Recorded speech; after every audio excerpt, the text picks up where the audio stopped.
एक साधु था,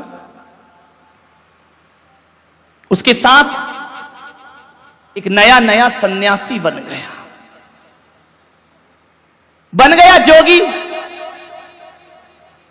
एक दिन कमरे में बैठकर नोट गिन रहा है, दान दक्षिणा ली 11,000, 20,000, 25,000। वृद्ध साधु को अच्छा नहीं लगा।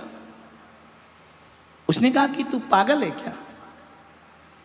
जिस दौलत को हम लात मार के आए हैं उसे तू कमरे में गिनता है, लोगों की श्रद्धाओं के साथ खिलवाड़ कर रहा है, नोट अपने पास रखता है। अरे छोड़ दे पागल, तेरा सन्यास का रास्ता है। जानते हो, उस युवा सन्यासी ने कहा कि बाबा जी, ये प्रवचनबाजी स्टेज पे ही करना, बाप बड़ा ना भैया, सबसे बड़ा। तो बोले बाप आप तो तू छोड़ आया। बोले टका हरता, टका करता, टका मोक्ष प्रदायकम, बिना टका के तो मोक्ष भी नहीं मिलता है। बाबा कल की रोटी का जुगाड़ नहीं होगा, तुम बूढ़े हो, मैं जवान हूं, मैं आज की दुनिया को जानता हूं, पैसा बहुत जरूरी है। बूढ़े ने कहा चलो छोड़ो, दुष्ट बुद्धि का है, एक दिन संभल जाएगा, छोड़ो, अवसर दिया, कोई बात नहीं। एक दिन बूढ़ा सन्यासी और जवान सन्यासी जंगल से गुजर रहे थे। रात घिरने को आई, सांझ ढलने लगी, गोधूली की वेला। बूढ़े सन्यासी ने कहा कि रात बहुत हो रही है, ये नाव वाला चला रहा है नाव, पूछ उससे हमें उस पार कराएगा क्या? उसने कहा अभी पूछता हूं। दौड़ा दौड़ा युवा सन्यासी गया, बोले नाविक क्या हमें उस पार पहुंचाएगा? नाविक ने कहा सुबह से आज किसका मुंह देखा मैंने, बोहनी बट्टा तो हुई नहीं, और शाम को घर जाने का समय है। ये बाबा बैरागी अक्खड़ फक्कड़, इनके पास होगा क्या? चलो चलो मैं नहीं कराता नाव पार। युवा सन्यासी ने कहा क्या चाहिए? बोले उतरवाई लगेगी। बोले देंगे। मल्लाह की आंखें फट गई कि बाबा कहां से देगा? बोले देंगे, हैं हमारे पास। तो उसने कहा बैठो। दोनों को बिठाया, उस पार पहुंचाया। युवा सन्यासी ने झोली में से नोट निकाले, बूढ़े को दिखाए। कह रहे थे ना कि पैसा कुछ नहीं होता, लो दिखा के चमचमाते लहराते नोट दिखाए, उसे दिए, उस पार चले। थोड़ी दूर चले कि युवा ने कहा बाबा आ गई अकल ठिकाने, कि बाप बड़ा ना भैया, सबसे बड़ा, ये पैसे नहीं होते तो आज हमारी नाव इस पार नहीं लगाता, सारी रात ठंड में गुजारना पड़ती। बूढ़ा सन्यासी जोरों से हंसा ठाके लगाकर, बोले पागल तू अभी भी नहीं समझा। बोले इसमें क्या समझना, तुम्हारी बात मान लेता, पैसा नहीं रखता, इस पार नाव कैसे आती? बूढ़े ने कहा अभी भी नहीं समझा, कैसा बावला हुआ है तू? बोले क्या मतलब?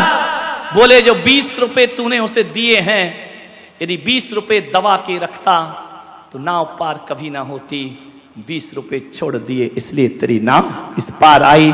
एक बात ध्यान रख, रुपयों को रखने से नैया पार नहीं हुई, बल्कि रुपयों को गांठ में निकाल कर त्याग करने से नाव पार हुई। अरे पागल पूरे फेंक दे, नदी की क्या बात, संसार से भी पार हो जाएगा। ध्यान रखिए। कौन पार? ध्यान रखिए, जो सिक्का, जो राशि चलन से बाहर हो जाती है, वह लोगों को भुखमरी, बेरोजगारी और फुटपाथ पर सोने को मजबूर किया करती है। और इसका जिम्मेदार यदि कोई होता है तो वो धनपति होता है, जो पैसा जोड़ जोड़ करके मर जाया करता है। ध्यान रखिए, यदि हर धनपति अपना पैसा स्टॉक करना बंद कर दे तो भारत से बेरोजगारी रातों रात खत्म हो जाएगी। ध्यान रखें, जोड़ जोड़ के नेताओं ने विदेश में रख रखा है, धनपतियों ने घरों में जम कर रखा है। रुकेगा, गरीबी बढ़ेगी, भुखमरी बढ़ेगी, बेरोजगारी बढ़ेगी। इसलिए महावीर बड़े गहरे दार्शनिक हुए। महावीर जैसा वैज्ञानिक कोई ना हुआ। उन्होंने कहा कि नहीं, हत्यारा तो एक को मारेगा, लेकिन गड़ा के रखने वाला हजारों लोगों की मौत में कारण बनता है, सैकड़ों की मौत में कारण बनता है। इसलिए परिग्रह सबसे बड़ा पाप हुआ, सबसे बड़ा पाप है परिग्रह। एक चोर कितने घर की चोरी करेगा? एक घर की, 2 घर की, बैंक लूटेगा, लेकिन तुमने 1 रुपया गड़ा रखा है तो 125 करोड़ की अरमानों को दफन कर दिया है। तो सबसे बड़ा पाप ही।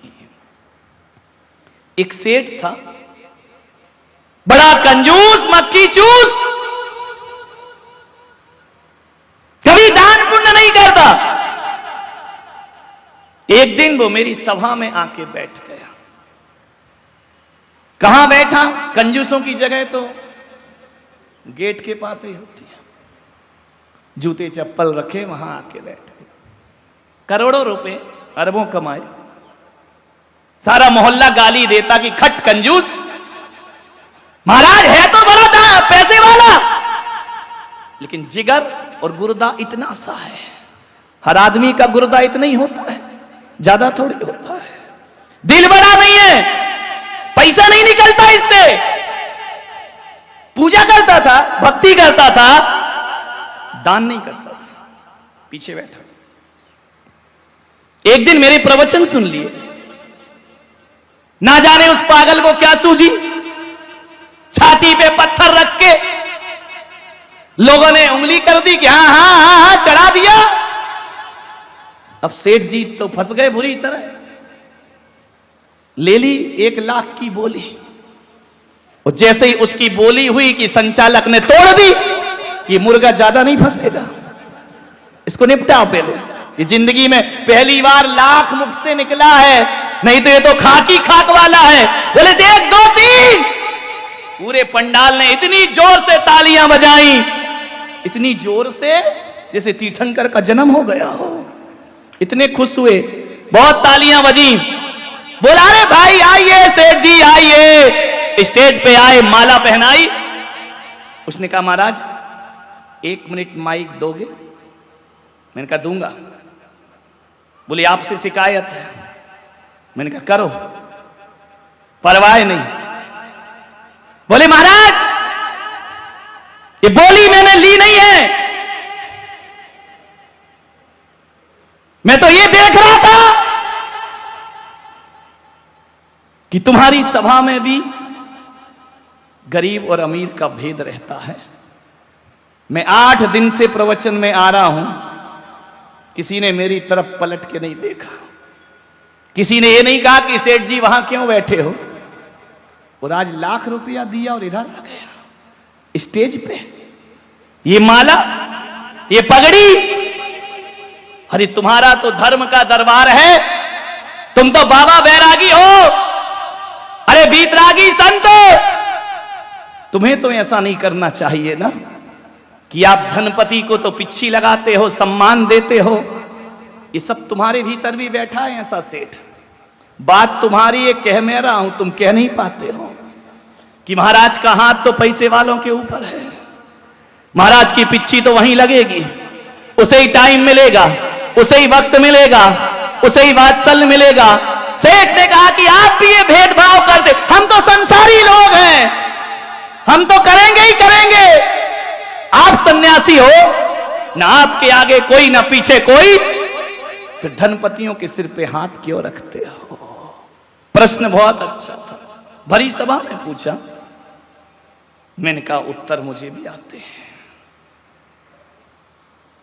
मैंने कहा बिल्कुल सही कहा आपने।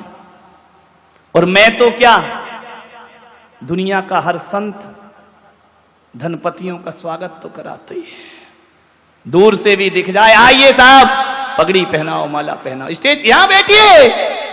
मैंने कहा एक बात बता दे सेठ,